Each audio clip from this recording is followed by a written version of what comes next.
Hello বন্ধুরা, welcome back to my channel আড্ডায় রূপালী। আশা করি আপনারা সবাই খুব ভালো আছেন, সুস্থ আছেন, আর আমিও ভালো আছি এবং সুস্থ আছি। আর সেই সাথে নিয়ে আসলাম নতুন আর একটি ব্লগ। আর এই ব্লগটা হচ্ছে 4th আগস্টের।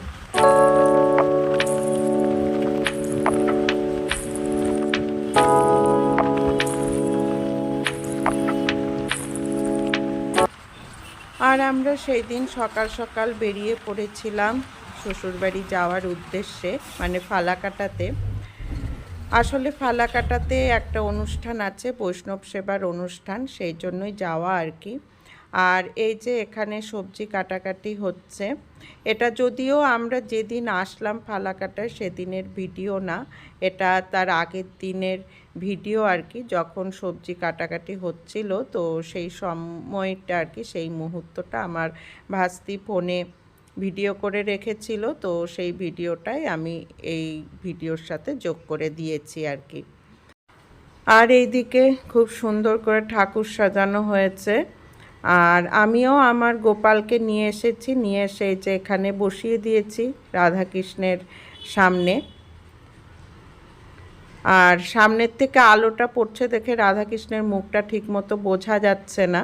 আর এই যে আমার গোপাল সাজে গুজে বসে পড়েছে, পাশেও একটা ছোট্ট গোপাল আছে, আর এই যে এইদিকেও দুটো গোপাল আছে।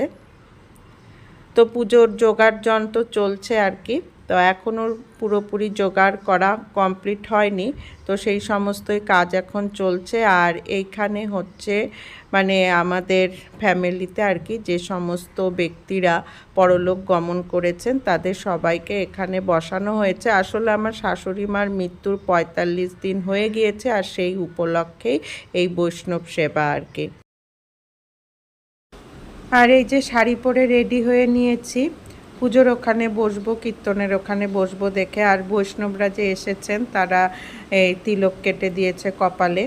আর প্রচণ্ড গরম পড়েছিল সেদিন, খুবই গরম পড়েছিল, যার ফলে চুলটাকে একেবারে টেনে বেঁধে নিয়েছি।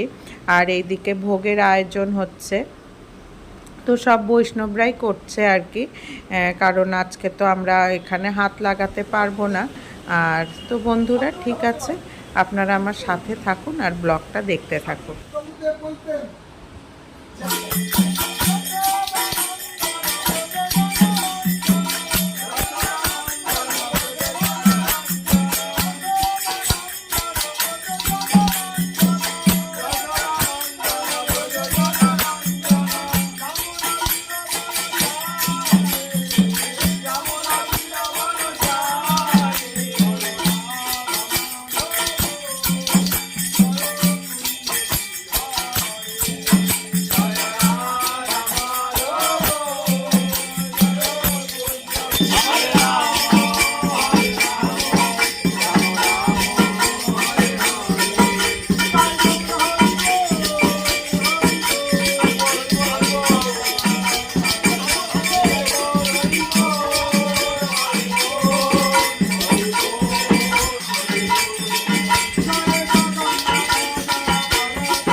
আর এই যে এখন গোপালকে ভোগ লাগানো হলো, পুজো দেওয়া হলো। তো এই নিয়ে এই মহারাজ পুজো করেছেন, পুজো করে গোপালকে ভোগ লাগালেন।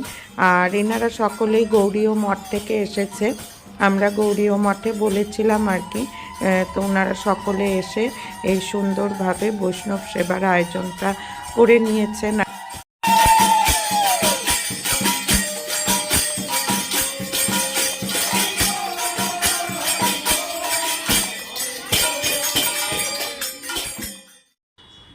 আর এই যে ভোগ লাগানোর পরে এখন দরজা খুলে দেওয়া হলো বেশ কিছুক্ষণ পর। তো ভোগ দর্শন করা নাকি ভালো, আর সেই কারণেই আপনাদের সাথেও শেয়ার করলাম। আর এইখানে যে বলেছিলাম যে যে সমস্ত মৃত ব্যক্তিরা আর কি আমাদের ফ্যামিলির, তাদেরকেও ভোগ লাগানো হয়েছে। তো আমার ভাসুর বসেছে আর কি মহারাজের সাথে। আর ইনি হলেন আমার কাকাতো দেওর, কারণ আমার কাকার শ্বশুর শাশুড়ি দুজনকেও রাখা হয়েছে। আমাদের তো আসলে জয়েন্ট ফ্যামিলি শ্বশুর বাড়িতে, তো সব কিছু একসাথেই হয়। তো খুব ভালোও লাগে, মজাও হয়, খুব আনন্দও হয় এই কারণে। আর এই যে দেখুন সবাইকে একসাথে করা হয়েছে। আর বৈষ্ণব সেবায় যেসব আয়োজন ছিল, লুচি, এই যে আলু পনির তরকারি, কচুর শাক, আর হচ্ছে মোচার ঘন্ট, অনেক কিছুই করা হয়েছে। তারপরে এদিকে 5 রকমের ভাজা আছে, 2 রকমের ডাল আছে, তিতা ডাল আর এমনি মুগ ডাল। তারপরে পায়েসও ছিল, অনেক কিছুরই আয়োজন করা হয়েছে। এই যে পায়েস, তারপরে দই, মিষ্টি, চাটনি, আর এই যে এদিকে কুমড়া ভাজা হয়েছে বেসন দিয়ে। তো এখন এই যে বৈষ্ণবদের খেতে দেওয়া হয়েছে। তো খেতে দেওয়ার পরে সবাই প্রণাম করে নিল, আমিও নিলাম। তো মোটামুটি এখন শেষের দিকেই বৈষ্ণব সেবার আয়োজন, মানে এখন খাওয়া দাওয়ার পালা আর কি। তো সব লোকজন আসছে, খাওয়া দাওয়া করছে। সব লোকজন বলতে আমাদের আত্মীয় স্বজন আর পাড়া প্রতিবেশীরা। তো আমরা আজকেই চলে যাব, আজকেই এসেছি সকালে, আবার আজকেই বিকেলের দিকে চলে যাব, কারণ ছেলের পড়া আছে, স্কুল আছে, আর হাজব্যান্ডেরও ছুটি নেই। তো ঠিক আছে বন্ধুরা, আমার এই ব্লগটা কেমন লাগলো আপনারা অবশ্যই কিন্তু জানাবেন। আর যদি ভালো লেগে থাকে তো অবশ্যই লাইক দিবেন। আর এই ভিডিওটা আমার শেয়ার করতে দেরি হয়ে গেল, কারণ শরীরটা এতটা খারাপ হয়েছিল, আর সর্দির কাশিতে কথাও বলতে পারছিলাম না। আজকেও গলাটা যেন কেমনই হয়ে আছে, তাও এইভাবেই ভিডিওটা এডিটিং করে আপলোড করলাম। আর এই যে আমরা এখন বাড়ির দিকে রওনা দিচ্ছি, সমস্ত অনুষ্ঠান মোটামুটি কমপ্লিট, যদিও এখনও খাওয়া দাওয়া চলছেই, আমরা রওনা দিয়ে দিয়েছি। তো ঠিক আছে বন্ধুরা, এতক্ষণ ধরে আমার সাথে থাকার জন্য আপনাদেরকে অসংখ্য ধন্যবাদ। টাটা।